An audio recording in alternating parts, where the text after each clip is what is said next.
ഹരിഃ ഓം. രാമായ രാമഭദ്രായ രാമചന്ദ്രായ വേധസേ രഘുനാഥായ നാഥായ സീതായാഃ പതയേ നമഃ. യത്ര യത്ര രഘുനാഥകീർത്തനം തത്ര തത്ര കൃതമസ്തകാഞ്ജലിം ബാഷ്പവാരി പരിപൂർണലോചനം മാരുതിം നമ രാക്ഷസാന്തകം. കൂജന്തം രാമ രാമേതി മധുരം മധുരാക്ഷരം ആരുഹ്യ കവിതാശാഖാം വന്ദേ വാത്മീകികോകിലം. അധ്യാത്മരാമായണം ബാലകാന്ഡം നമ്മൾ അർത്ഥസഹിതം കാണുന്നു. 198 കഴിഞ്ഞു 200 മുതൽ ഹനുമാന് സീതാദേവി രാമതത്വം ഉപദേശിക്കുകയാണ്. വീരന്മാർ ചൂടും മകുടത്തിൻ നായകക്കല്ലേ. ആ വീരന്മാരായിട്ടുള്ളവർ ചൂടുന്ന മകുടം കിരീടമാണ്. ആ കിരീടത്തിൻ്റെ നായകക്കല്ല്, ഏറ്റവും ശ്രേഷ്ഠമായിട്ടുള്ള കല്ല്, അതിലുള്ള രത്നമേ, ഏറ്റവും ഉന്നതമായ അല്ലെങ്കിൽ ഏറ്റവും ശ്രേഷ്ഠമായ രത്നമേ, ശ്രീരാമപാദഭക്തപ്രവര കേട്ടാലും നീ. ശ്രീരാമ പാദങ്ങളുടെ ഭക്തരായിട്ടുള്ളവരിൽ പ്രവരൻ, ശ്രേഷ്ഠൻ, ഏറ്റവും ശ്രേഷ്ഠനാണ് ഹനുമാൻ, നീ കേട്ടാലും. സച്ചിദാനന്ദമേകമദ്വയം പരബ്രഹ്മം. നീ ശ്രീരാമദേവനെ എങ്ങനെ അറിയണം? സച്ചിദാനന്ദമാണ്. നമ്മൾ തത്വബോധം പഠിക്കുമ്പോൾ ആത്മാക്ക എന്ന് പഠിക്കും. അപ്പം സച്ചിദാനന്ദ സ്വരൂപയാണ്. സത്ത്, ചിത്ത്, ആനന്ദം. കാലത്രയേപി തിഷ്ഠതീതി സത്ത്. നമ്മുടെ 3 കാലങ്ങളിലും ഭൂതം, വർത്തമാനം, ഭാവി, അപ്പോൾ ഒരു മാറ്റവും ഇല്ലാതെ നിൽക്കുന്നതാണ് സത്ത്. ചിത്ത് ചൈതന്യ സ്വരൂപമാണ്. ആനന്ദം ആനന്ദസ്വരൂപമാണ്. നമ്മൾ ആ അവസ്ഥ അനുഭവിച്ചറിയേണ്ടതാണ്. അതാണ് വിജ്ഞാനം. തീർത്തും വൈരാഗ്യവും ശമതമാദികളും എല്ലാം ഉണ്ടായാൽ മാത്രമേ ജഗത്തിനോടുള്ള വൈരാഗ്യം നന്നായി ഉണ്ടാവുകയുള്ളൂ. സച്ചിദാനന്ദം എന്ന പരമാത്മതത്വത്തിൻ്റെ അഖണ്ഡബോധത്തിൻ്റെ സ്വരൂപമാണ് സച്ചിദാനന്ദം. ഏകം, രണ്ടാമതില്ല. അദ്വയം, അതും അത് തന്നെ, ദ്വയമല്ലാത്തത്. ദ്വയം എന്ന് പറഞ്ഞാൽ 2. പരബ്രഹ്മം, പരബ്രഹ്മമാണത് ശ്രീരാമദേവൻ. നിശ്ചലം, അച്യുതം എന്ന് പറയില്ലേ, ച്യുതയില്ലാത്തത്, ചലനമില്ലാത്ത, അതുപോലെ നിശ്ചലമാണത്. സർവോപാധി നിർമുക്തം, എല്ലാ ഉപാധികളിൽ നിന്നും മുക്തമാണത്, ഉപാധികളൊന്നുമില്ല. സത്താ മാത്രം, സത്തെന്ന് പറഞ്ഞാൽ ഉണ്മ, ഉണ്ടെന്നുള്ള ആ ഒരു ഇത് മാത്രമേ ഉള്ളൂ. നിശ്ചയിച്ചറിഞ്ഞുകൂടാതൊരു വസ്തുവെന്നു നിശ്ചയിച്ചാലുമുള്ളിൽ ശ്രീരാമദേവനെ നീ. അങ്ങനെ നമുക്ക് നിശ്ചയിച്ച് അറിഞ്ഞുകൂടാത്തൊരു വസ്തുവാണ് ശ്രീരാമദേവനെ നീ ഉറപ്പായും ഉള്ളിൽ നിശ്ചയിച്ചറിയണം. നമ്മൾക്ക് ഭഗവത് കാരുണ്യം ഉണ്ടെങ്കിൽ മാത്രമേ അതിലേക്ക് നമ്മൾ ഉയർത്തപ്പെടുകയുള്ളൂ. നിർമ്മലം, ഒരു മലങ്ങളും വാസനാമാലിന്യങ്ങളില്ലാത്തത്, അതാണ് പാപം എന്ന് പറയുന്നത്. നമ്മൾ കർമ്മ സംസ്കാരത്തിൽ കൂടെ നേടിയെടുക്കുന്നതാണ് മലം, പാപം, വാസന എന്നൊക്കെ പറയുന്നത്. നിർമ്മലം നിരഞ്ജനം, അത് കളങ്കമില്ലാത്തതാണ്. നിർഗുണം, അവിടെ വളരെ ഗുണവ്യതിരേകമാണ്, അതായത് ഗുണങ്ങളില്ലാത്തതാണ്. നിർഗുണം, സത്വരജസ്തമോ ഗുണങ്ങളുടെ യാതൊരു കർമ്മങ്ങളും, പ്രകൃതിയുടെ കർമ്മങ്ങളൊന്നും അവിടെയില്ല. നിർവികാരം, ഒരു വികാരവുമില്ല. സന്മയം, സത്വമയമായിരിക്കുന്നത്, ഉണ്മ തന്നെയാണത്. ശാന്തം, അതാണ് ഭഗവത്ഗീതയെ നമ്മളെ പഠിപ്പിക്കുന്നത്. ബ്രഹ്മം എന്ന് പറഞ്ഞാൽ ആ ശാന്തസ്വരൂപമാണ്, നമ്മൾ അങ്ങനെയാകും. പരമാത്മാനം, പരമാത്മാവായിരിക്കുന്നതാണ്. സദാനന്ദം, നമ്മൾ അവസ്ഥയിലെത്തിയാൽ സദാനന്ദമാണ്. ജന്മനാശാദികളില്ലാതൊരു വസ്തു, ജന്മവുമില്ല നാശവുമില്ല. നമ്മൾ പറഞ്ഞു ജഗത്ത് ജായതേ ഗച്ഛതി തിഷ്ഠതിയാണ്, ഉണ്ടായി നിലനിന്ന് നശിക്കുന്നതാണ്. പക്ഷേ അത് ജഗത്ത് എന്തിലാണ് ആധാരമായിരിക്കുന്നത്? ഒരു മാറ്റവുമില്ലാത്ത, നാശമില്ലാത്ത ആ ആത്മതത്വത്തിൽ തന്നെയാണ്. ഒരു വസ്തു പരബ്രഹ്മമേ ശ്രീരാമനെന്നറിഞ്ഞു കൊണ്ടാലും നീ. ആ പരബ്രഹ്മം തന്നെയാണ് ശ്രീരാമദേവൻ, പൂർണ്ണാവതാരമാണ്. സർവകാരണം, എല്ലാത്തിനും, ബ്രഹ്മാണ്ടങ്ങൾക്കും എല്ലാത്തിനും കാരണമായിരിക്കുന്നത്, ഉണ്ടെന്ന പോലെ തോന്നിപ്പിക്കുന്ന എല്ലാത്തിനും കാരണമായിരിക്കുന്നവൻ സർവവ്യാപിനം എല്ലായിടത്തും വ്യാപിച്ചിരിക്കുന്നവൻ, സർവാത്മാനം എല്ലാത്തിൻ്റെ ഉള്ളിൽ അന്തർയാമിയായി വർത്തിക്കുന്നവൻ, സർവജ്ഞം എല്ലാത്തിനെ പറ്റിയും അറിയുന്നവൻ, എല്ലാം അറിയുന്നവനാണ്. സർവേശ്വരം എല്ലാത്തിൻ്റെയും ഈശ്വരനാണ്, ഈശ് ധാതുവാണ്. എല്ലാത്തിൻ്റെയും ആ ഒരു ഭരണ നിപുണനാണ്, നടത്തുന്നവനാണ്. സർവസാക്ഷിണം എല്ലാത്തിനും സാക്ഷിയായി നിൽക്കുന്നവനാണ്. അതാണ് ജീവൻ ഇവിടെ ബുദ്ധിയിൽ സച്ചിത്തായിട്ട് പ്രതിഫലിച്ചിരിക്കുകയാണ്. സത്തും ചിത്തും ബുദ്ധിയുമാണ് നമുക്ക് വരുന്നത്. നമുക്ക് ആനന്ദമില്ല ഈ ഒരു ജീവനായി കഴിയുമ്പോൾ. ഇവിടെ ഈ ഒരു ജീവൻ ഇവിടെ ഈ ഒരു ജീവാത്മാവുള്ളതുപോലെ നമ്മളിങ്ങനെ വ്യവഹരിച്ച് ഇതിൽപ്പെട്ട് ഉഴറിക്കൊണ്ടിരിക്കും. സർവസാക്ഷിണ ശരിക്കും ആത്മാവിന് വേറെ ഗുണങ്ങളൊന്നുമില്ല, അത് സാക്ഷി മാത്രമാണ്. സാക്ഷി സ്വരൂപനായി നിൽക്കാൻ അതാണ് ദൃക്കെന്ന് പറയുന്നത്. നിത്യം എന്നുമുള്ളതാണ്. ദേശകാലങ്ങൾക്കപ്പുറത്തേക്ക് പോകുമ്പോഴാണ് ആ നിത്യമെന്ന് നമുക്ക് മനസ്സിലാവുക. സർവദം പിന്നെന്താണ്? സർവദമാണ്.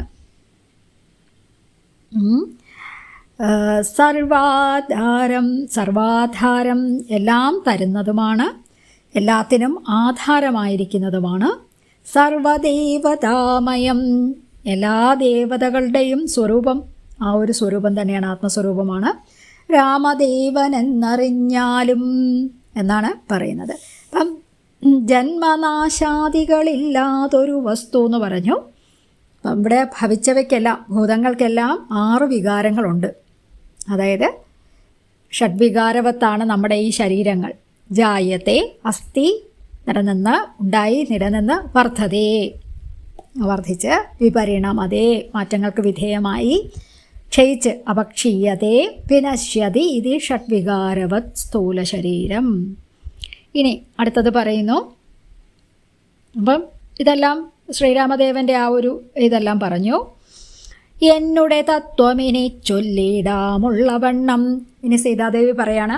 അപ്പം സീതാദേവിയെ ഇവിടെ രാമായണത്തിൽ, അധ്യാത്മരാമായണത്തിൽ മായയായിട്ടാണ് പറഞ്ഞിരിക്കുന്നത്. ആ എൻ്റെ തത്വം പറയാം. പ്രകൃതി നിന്നോടു ഞാൻ താൻ മൂലപ്രകൃതിയായതൊട്ടോ. ആ മൂലപ്രകൃതിയായിരിക്കുന്നത് ഞാൻ തന്നെയാണ്. എന്നുടെ പതിയായ പരമാത്മാവു തൻ്റെ സന്നിധി മാത്രം കൊണ്ടു ഞാനിവ സൃഷ്ടിക്കുന്നു. ആ ഭഗവത് തത്വത്തിൻ്റെ സാന്നിധ്യമേ അവിടെ ഉള്ളൂ. അതുകൊണ്ട് ഞാനാണ് സന്നിധി മാത്രം കൊണ്ട്, ആ സാന്നിധ്യം കൊണ്ട് മാത്രം കൊണ്ട് ഞാൻ ഇതെല്ലാം സൃഷ്ടിക്കുന്നു. ആ ആവിർഭാവ തിരോഭാവങ്ങൾ ഉള്ളതുപോലെ നമുക്ക് തോന്നുന്നത് മൂലപ്രകൃതി കൊണ്ടാണ്. തത്സാന്നിധ്യം കൊണ്ട് എന്നാൽ സൃഷ്ടമാം അവയെല്ലാം. ആ സാന്നിധ്യം കൊണ്ട്, പരമാത്മാവിൻ്റെ സാന്നിധ്യം കൊണ്ട് എന്നാൽ സൃഷ്ടമാം അവയെല്ലാം, എന്നാൽ സൃഷ്ടിക്കപ്പെട്ട അവയെല്ലാം തത്സ്വരൂപത്തിങ്കലാക്കിയിടുന്നു ബുധജനം. അപ്പം ആ അറിവുള്ളവർ എന്ത് ചെയ്യുന്നു? ആ ശരിക്കും ആത്മസ്വരൂപത്തെ അറിഞ്ഞവർ ആ പരമാത്മ സ്വരൂപത്തിലാക്കിയിടുന്നു.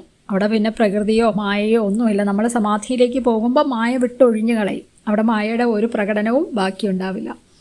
ശ്രീനാരായണ ഗുരുദേവൻ്റെ ആ ദൈവദശകത്തിലുണ്ട്, നീയല്ലോ മായയും മായാവിയും മായാവിനോദനും, നീയല്ലോ മായയെ നീക്കി സായുജ്യം നൽകും ആര്യനും. ഇനി തത്സ്വരൂപത്തിനുണ്ടോ ജനനാദികളെന്നോ.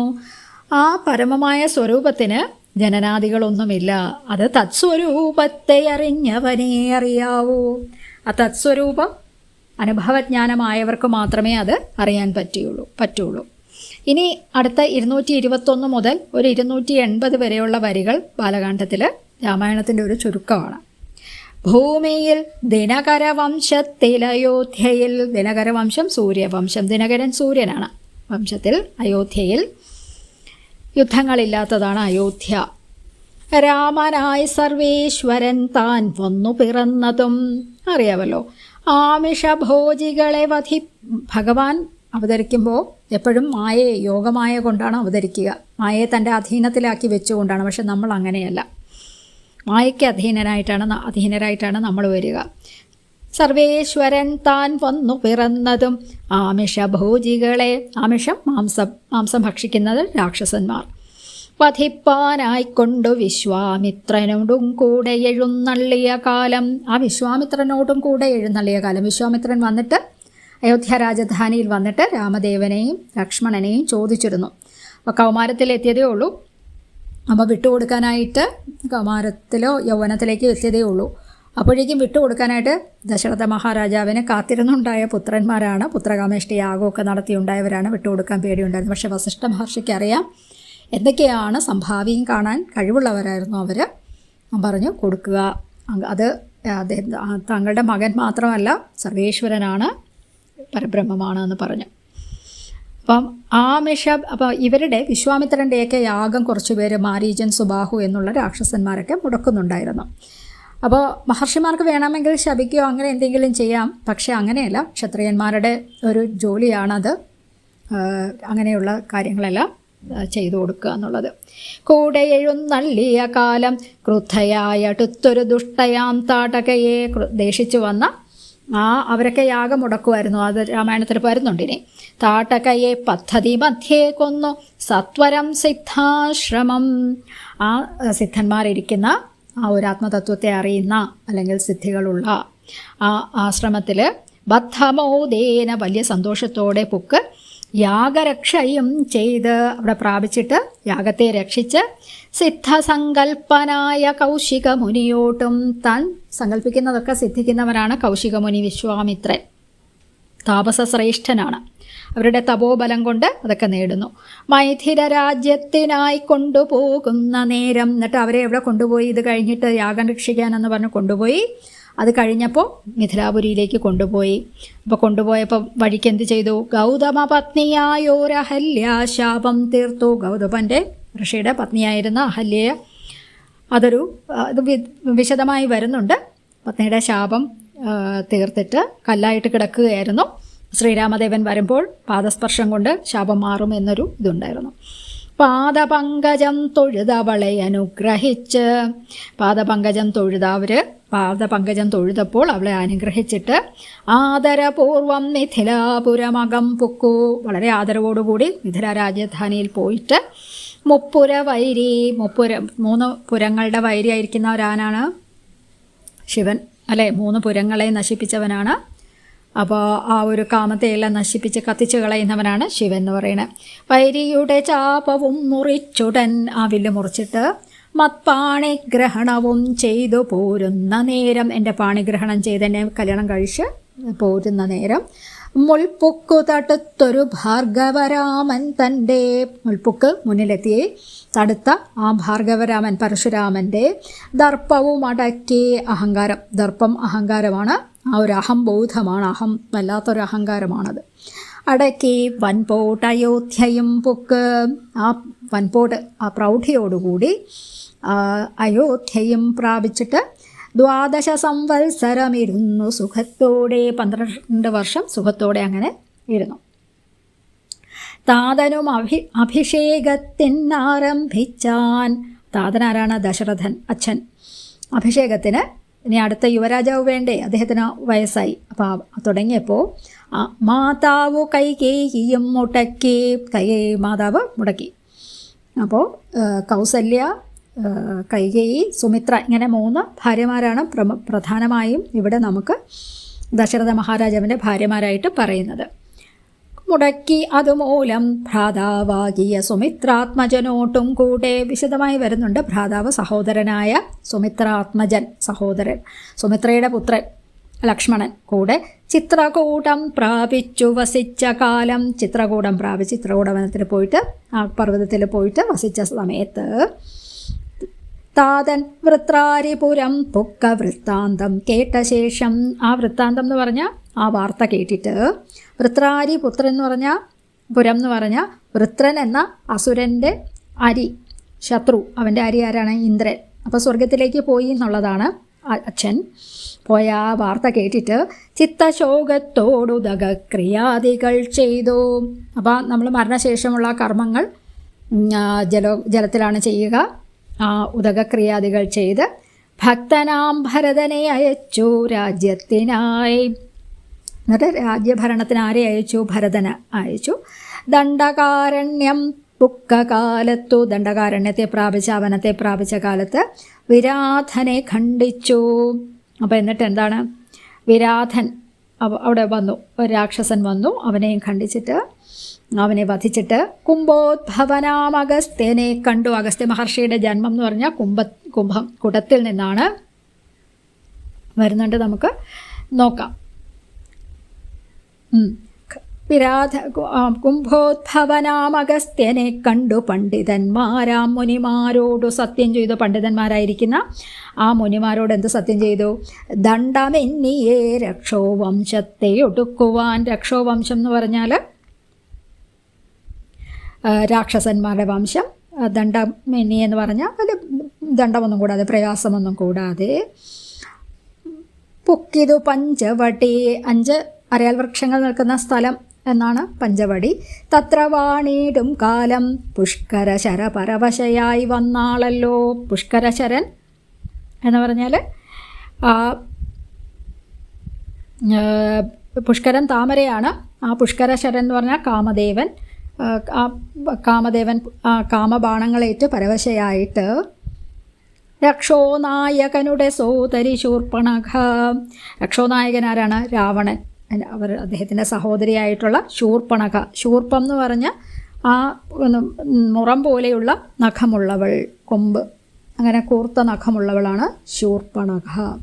ലക്ഷ്മണൻ അവളുടെ നാസിക ഛേദം ചെയ്തു. ലക്ഷ്മണൻ എന്ത് ചെയ്തു? അവളുടെ നാസിക ഛേദിച്ചു കളഞ്ഞു. ഉന്നതനായ, അപ്പോൾ അവരുടെ വേറൊരു സഹോദരനാണ് ഖരൻ. ഖരൻ കോപിച്ചു യുദ്ധത്തിനായി. അവരൊക്കെ നല്ല യുദ്ധ നൈപുണ്യമുള്ളവരാണ്. വന്നിതു 14 സഹസ്രം പട്ടയോട്ടും 14,000 രാക്ഷസന്മാരോടുകൂടെ വന്നു ഖരൻ. കൊന്നിതു 3.25 1.5 മണിക്കൂർ കൊണ്ട് കൊന്നുകളഞ്ഞു. 3.25 നാഴിക കൊണ്ട് തന്നെ. പിന്നെ ശൂർപ്പണഖ പോയി രാവണനോട്ട് ചൊന്നാൾ. എന്നിട്ട് ശൂർപ്പണഖ എന്ത് ചെയ്തു? അവൾ നല്ല ഇതായിട്ട് യുദ്ധം ഉണ്ടാക്കാൻ വേണ്ടിയിട്ട് രാവണനോട് ചെന്ന് പറഞ്ഞു, മായയാ പൊന്മാനായി വന്നൊരു മാരീചൻ തന്നെ. എന്നിട്ട് എന്ത് ചെയ്തു? മായയായിട്ട് പൊന്മാൻ്റെ രൂപത്തിൽ വന്ന മാരീചൻ അത് രാക്ഷസനെ സായകം പ്രയോഗിച്ച്, അമ്പ് പ്രയോഗിച്ചിട്ട് സദ്ഗതി കൊടുത്തപ്പോൾ, ഭഗവാന്റെ കൈകൊണ്ട്, അവതാരങ്ങളുടെ കൈകൊണ്ട് മരിച്ചു കഴിഞ്ഞാൽ സദ്ഗതി കിട്ടും, മോക്ഷം കിട്ടുന്നതാണ്. മായാ സീതയെ കൊണ്ടു രാവണൻ പോയ ശേഷം, അങ്ങനെ ആ ഒരു മായാ സീതയെ കൊണ്ടാണ് രാവണൻ പോയതെന്നാണ് ഇവിടെ പറയുന്നത്. മായാമാനുഷൻ, ആ മായാമാനുഷനായ ശ്രീരാമദേവൻ ജടായുവിന് മോക്ഷം നൽകി. രാക്ഷസവേഷം പൂണ്ട കബന്ധൻ തന്നെ കൊന്നു. രാക്ഷസവേഷത്തിലിരുന്ന കബന്ധനെ കൊന്നിട്ട് മോക്ഷവും കൊടുത്തുപോയി ശബരി തന്നെ കണ്ടു. അവന് മോക്ഷം കൊടുത്തിട്ട് പിന്നെ ആരെ കണ്ടു? ശബരിയെ കണ്ടു. മോക്ഷദൻ, ആ മോക്ഷം ദാനം ചെയ്യുന്നവൻ, അവളുടെ പൂജയും കൈക്കൊണ്ടത്, അവളുടെ പൂജയും കൈക്കൊണ്ടിട്ട് മോക്ഷദാനവും ചെയ്തു പൊക്കിതു പമ്പാതീരം. അപ്പം മോക്ഷവും കൊടുത്തിട്ട് പിന്നെ ആ കർണാടകത്തിലാണെന്നാണ് പറയുന്നത്, പമ്പാതീരത്തിലേക്ക് പോയി എന്ന് പറയുന്നു. അപ്പം പൊന്മാനായി വന്ന മാരീചനെ വധിച്ചു. മായാസീതയെയാണ് രാവണൻ കൊണ്ടുപോയത്. രാവണൻ്റെ വെട്ടേറ്റ് സീതയെ കൊണ്ടുപോയപ്പോൾ ജടായു കൊത്തിപ്പറിച്ചു രാവണനെ. അപ്പോൾ ചന്ദ്രഹാസം കൊണ്ട് വെട്ടി. അപ്പോൾ ആ ജടായുവിനെ കണ്ടു. രാക്ഷസവേഷം ധരിച്ച കബന്ധന് മോക്ഷം കൊടുത്തു. ആ തപസ് അനുഷ്ഠിച്ച് രാമദേവൻ്റെ ആ വരവും കാത്തിരുന്ന ശബരിയുടെ അടുത്ത് പോയി അവർ കൊടുത്ത ആ ഫലമൂലാദികളൊക്കെ സ്വീകരിച്ചിട്ട് അവൾക്ക് മോക്ഷം നൽകി. തുടർന്ന് പമ്പാതീരത്ത് വന്നു. അവിടെ വെച്ച് വായുപുത്രനായ നിന്നെ കണ്ടു. പിന്നെ അത് ഇനി വരുന്നതേ ഉള്ളൂ. ഹരിയോ.